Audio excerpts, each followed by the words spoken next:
think we have to do this one again.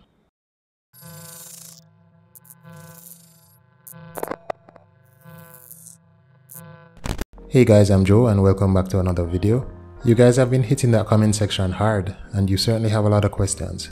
I decided to revisit the Intel i3-1005G1 and see if I can answer some of those questions you have been throwing at me. I'll be doing just that on the new episode of Benchmark, where I find budget computers either used or new and see how capable they are at playing modern games. My last laptop featured was a factory refurbished Lenovo IdeaPad 3, and it was a Ryzen 5 4500U with integrated Radeon graphics. If you missed that one, you can check it out on my channel, links will be in the description below. Today I'm featuring a factory refurbished Lenovo Flex 5 with an Intel i3-1005G1 and integrated Intel UHD graphics. We'll be doing a teardown to see what's happening on the inside, followed by gaming benchmarks. As usual, you can find timestamps below if you want to go directly to a particular section. By the way, if you like this sort of thing, consider clicking on the subscribe button. Because why not? It doesn't cost a thing. That's enough intro, let me tell you about this laptop. I picked up this laptop renewed on Amazon for $480. It's a bit different from what I usually review because this one is a convertible 2-in-1 touchscreen laptop that folds back on itself to become a tablet. For port selections, on the right side it has a USB 3.1 Gen 1 Type-A port, a full-size SD card reader, and the power button. On the left side it has the power port, there's a HDMI 1.4B port, a USB Type-C port that can be used for charging, and a combined audio jack. On the inside we have a 2-core Intel Core i3-1005G1 with a max turbo frequency of 3.6 GHz, an integrated Intel UHD graphics with a max frequency of 900 MHz, which uses up to half of your system RAM for VRAM, a total of 8 GB of DDR4 RAM at 3200 MHz, a 256GB M.2 NVMe SSD, a 14-inch 1080p IPS 60Hz touchscreen display, 802.11ac Wi-Fi, Bluetooth 4.2, a backlit keyboard, and Windows 10 Home, where I'm running the latest version 21H1, and the integrated graphics are running the latest driver version as well. To open this laptop, we just need to pull the 9 screws holding on the back cover, then use a plastic pry tool to loosen the clips holding it in place. We can now see a majority of the components that are important to us after removing the back panel. We bought this one factory refurbished and it is in pristine condition on the inside and out, so no cleanup was necessary. Looking at the components, we have a 256GB NVMe SSD. There is no space for a regular 2.5-inch SATA drive, so any drive upgrades would have to be done by changing the NVMe drive, but it will accept a full-size M.2.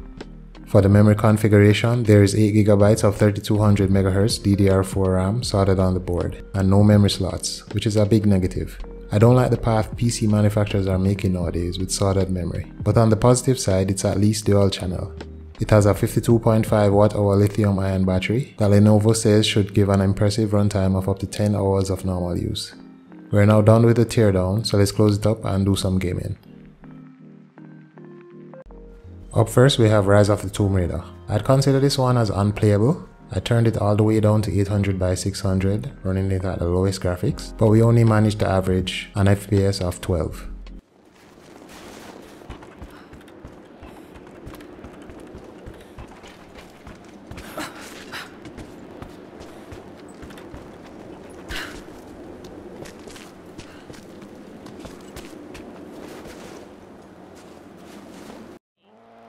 Dirt 4 ran at 720p, ultra low settings, and we got an average FPS of 47. Into right 3, 60. Keep middle over crests. 100 through dip. Keep right over crest. Keep left over crest. 100 through dip. Keep middle over crests. 80, right 3, 80, left 2. 60 through. We set Destiny 2 to as low as it could go, at 720p on low settings, but it always crashed when we tried to load a destination. This was probably caused by not enough RAM, but if it did run at all, I wouldn't have expected it to run very well. Jedi Fallen Order was set at 720p on medium settings, and we got an average of 18 FPS. This was unplayable for me, but it's possible if you're really desperate.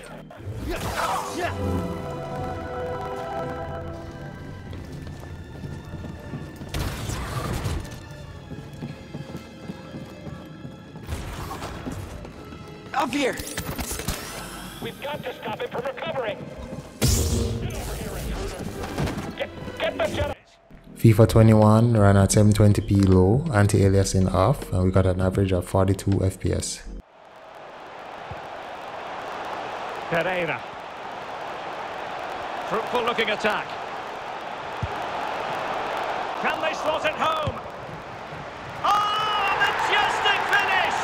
He's going to be rightly proud of that moment! Magnificent! We had Overwatch at 720p low settings, anti-aliasing off, and we got an average of 33. However, you should know that it was choppy in high action scenes.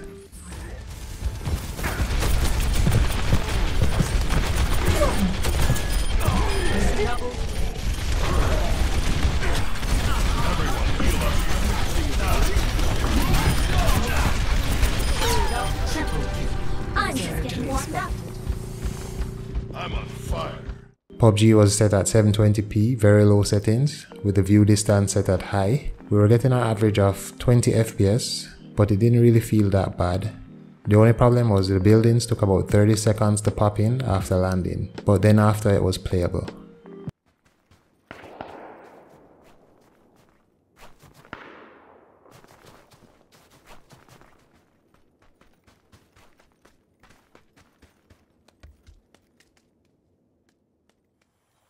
Fortnite was at 900p, render mode was set to performance, and we got an average of 59 FPS.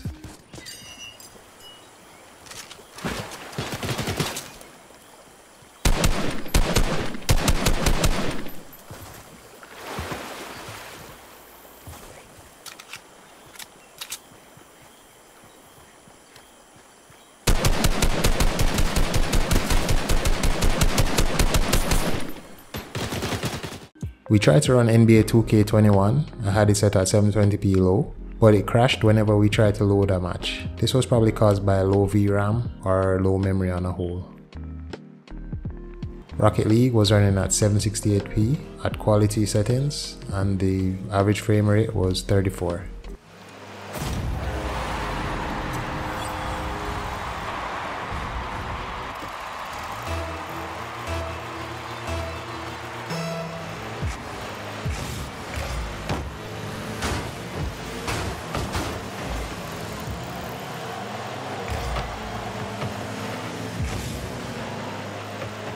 GTA 5 was playable, it was at 720p normal settings. We were getting an average of 28 FPS. However, it was in the high 20s while driving and in the low 30s while walking.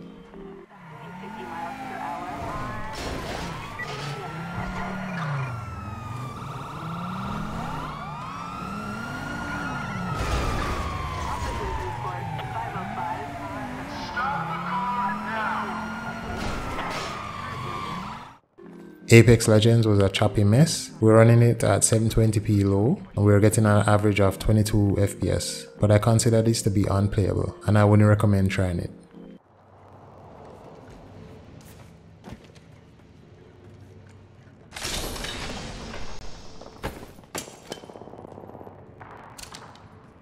Took out a hostile. Reloading. Valorant ran fine at 720p low settings. We're getting an average of 69 frames per second.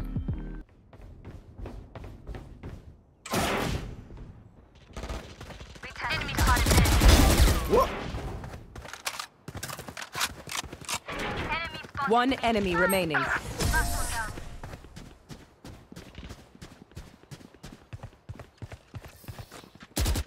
I decided to try Android emulation by running the Nox player and I installed PUBG Mobile. For the most part it ran fine, but there were still frame drops and I was getting an average of around 35 FPS. The Lenovo Flex 5 with the Intel i3-1005G1. Where should I start? I don't consider this as a good purchase if you're looking for a budget laptop that can be gaming capable. I think at this price point it's hard to pick this over a similarly priced Ryzen based laptop. It runs AAA games at 720p at but mostly below 30 frames per second with low settings. It runs lesser demanding titles at 720 to 900p at 30 frames per second and over at medium settings. If we take the touchscreen into consideration, you would think that Android emulation would be a nice option, but it struggles with that as well, where I wasn't getting very good frame rates while trying out a couple popular titles. PUBG Mobile ran, but it struggled to get much past 30 frames per second. COD Mobile didn't run at all, and Asphalt 9 was a choppy mess. Also, having no option to upgrade RAM adds more insult to injury, because this handicaps it even further. Its only positives are its compact size, the fact that it's a convertible 2-in-1 with touchscreen, and its excellent battery life. But if you're watching this video, I think you're probably looking for maximum FPS per dollar, and if so, you should stay away from this one. And with that, this has been another episode of Benchmarked. If you made it this far, thanks for watching. Leave a comment telling me what you thought of this video. Did you like the intro? Let me know if it was cringy. Subscribe and hit the bell so you can be notified of my next video. I'm Joe at Play. See you in the next one.